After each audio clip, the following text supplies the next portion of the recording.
আসসালামু আলাইকুম। আজকে আমি ডাটা দিয়ে খাসির মাংস রান্না করব। এই তো ডাটা কেটে রেডি করে নিলাম। এই তো খাসির মাংসটা ধুয়ে পরিষ্কার করে নিচ্ছি।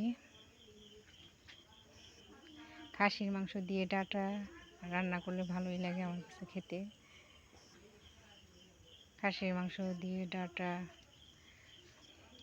অনেকেই খায়, আমার খুবই পছন্দ, এই জন্য আমি প্রায়ই রান্না করি খাসির মাংস দিয়ে ডাটা। এই তো ডাটা আর মাংসটা রেডি করে নিয়ে এখন বসিয়ে দিলাম রান্নাটা। তেলের মধ্যে পেঁয়াজ দিয়ে আদা রসুন বাটা দিয়ে দিলাম।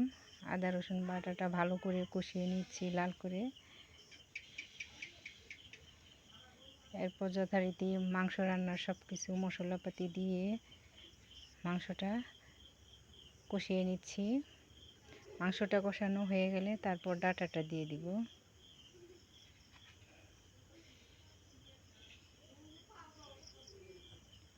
এই তো আমি ডাটাটা দিয়ে মাংসের সাথে ডাটা দিয়ে কষিয়ে দিচ্ছি। কষানো হয়ে গেছে, এই পর্যায়ে আমি একটু ঝোল দিয়ে দিচ্ছি।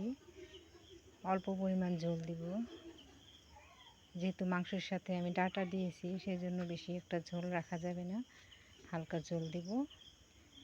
এখন এই ঝোলটা ভালো করে শুকিয়ে আসলে আমার তরকারিটা রেডি হয়ে যাবে।